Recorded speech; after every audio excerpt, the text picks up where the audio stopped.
তাদের নির্যাতন, ধর্মান্তরিত করা, মঠ মন্দির দেখলেও হোসেন শাহ তৎক্ষণাৎ ভেঙে ফেলার নির্দেশ দিতেন। তিনি চাইতেন সবাইকে ওনার ধর্মে আকৃষ্ট করা, ইসলাম ধর্ম। কিন্তু এনাদের দুই ভাইকে সভাতে একদিন হোসেন শাহ ডেকে সাক্ষর মন্দির দবিল খাস এই উপাধি নাম দিয়েছে। মনের মধ্যে এক দুশ্চিন্তা, এবারে হয়তো হোসেন শাহ আমাদের ধর্ম থেকে সরিয়ে আনার পরিকল্পনা করছে।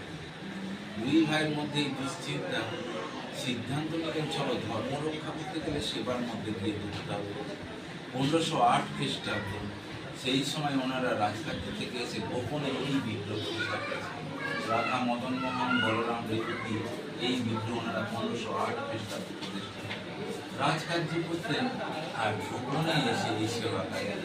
কিন্তু কতদিন গোপন থাকবে? হোসেন শাহ জানতে পেরে গেলেন এরা সেবা কাজের মধ্যে থাকে, তবে সরাসরি আঘাত করলেন না।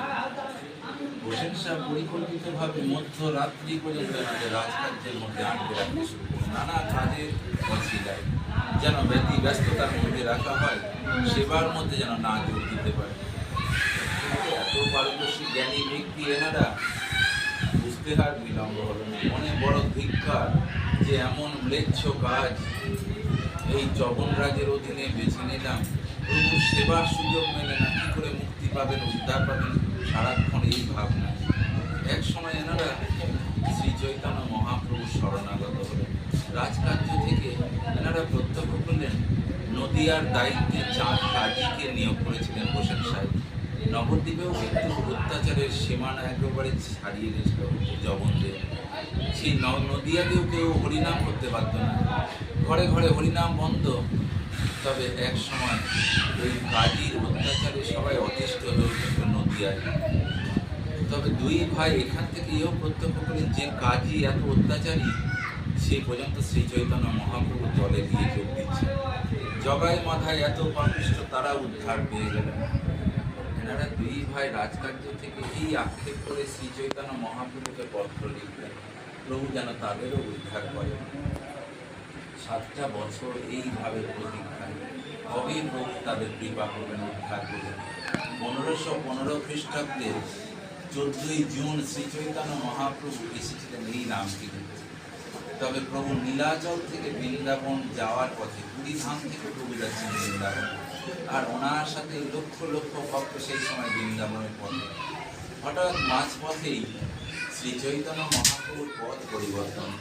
শ্রী চৈতন্য মহাপ্রভু বৃন্দাবনের পথ ছেড়ে দিয়ে এই রামকেলির আসার পথ ধরলেন। ভক্তরা সবাই চিন্তিত, প্রভু কোন পথে যাচ্ছেন? এটা তো বৃন্দাবনের পথ নয়। তাহলে তিনি নিশ্চয়ই পথ ভুল করে ফেলেছেন। শ্রী চৈতন্য মহাপ্রভু ভুল পথে যাচ্ছেন, এটা বৃন্দাবনের পথ নয়।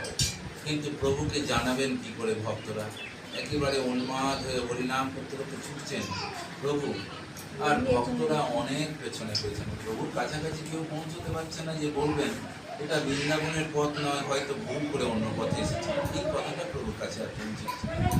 অন্তর্যামী মহাপ্রভু তো বুঝতে পেরেছিলেন সবার মনের কথা। 14ই জুন মধ্যরাত্রি শ্রী চৈতন্য মহাপ্রভু এসে পৌঁছলেন এই রামকেলিতে। বাইরে আছে সেই কেলি কদম্ব তমাল বৃক্ষ, দর্শন হচ্ছে সেখানে যে পায়ের ছাপ রয়েছে ওই বেদির ওপর। যদিও ওই পায়ের ছাপটি গাছের তলায় ছিল একসময়, আজ থেকে 100 বছর আগে। এই যেখানে ছবি আছে ভক্তি সিদ্ধান্ত সরস্বতী গোস্বামী ঠাকুর, ইস্কনের যে গুরু মহারাজ আছে না প্রভুপাদ, ওনার গুরু মহারাজ হচ্ছেন ইনি। উনি এসে দেখেন গাছের তলায় পড়ে রয়েছে প্রভুর চরণ সেই পুস্তকটি, আর তার উপরে পড়ে ধুলি বালি পাখির বিষ্ঠা পড়ছে সেখানে। উনি বড় কষ্ট পেলেন যে প্রভুর চরণ চিহ্ন এইভাবে অবহেলিত অবস্থায়। ওই ছোট্ট মন্দিরটা তখন উনি তৈরি করে ভেতরে প্রভুর সেই চরণ পাথরটি বাঁধিয়ে দিয়েছিলেন। সেই থেকে মন্দিরের মধ্যেই রয়েছে। তবে সেই যে গাছ দুটো, একটা তমাল, একটা কেলিকদম্ব, আনুমানিক 600 বছরের পুরনো। কারণ শ্রী চৈতন্য মহাপ্রভুর এই রামকেলিতে আসায় এবারে 512 বছর পূর্ণ হলো। এখানে যে রামকেলি মেলা উৎসবটা যে হয়ে গেল, এই উৎসব কিন্তু যে কোনো কারণে হচ্ছে না, এটা যে ওই তিথিতে শ্রী চৈতন্য মহাপ্রভু এই রামকেলিতে এসেছিলেন। 14ই জুন মধ্যরাত্রিতে প্রভু এসেছিলেন, তাই এখানে 14ই জুন উৎসবের সূচনা হয়। শ্রী চৈতন্য মহাপ্রভুকে মাল্য দান করে প্রশাসনের উচ্চপদস্থ ব্যক্তিরা সবাই এসে প্রভু শ্রী চৈতন্য মহাপ্রভুর গলায় মাল্যদান করে এই উৎসবের সূচনা হয়। মধ্যরাত্রিতে যথারীতি এখানে পুজো পার্বণ যজ্ঞ করেই এই উৎসব শুরু হয়। তো শ্রী চৈতন্য মহাপ্রভু এখানে 4 দিন অবস্থান করেছিলেন, তাই আজও এখানে সেই 4 দিন উৎসব। মেলাটার প্রতি লোক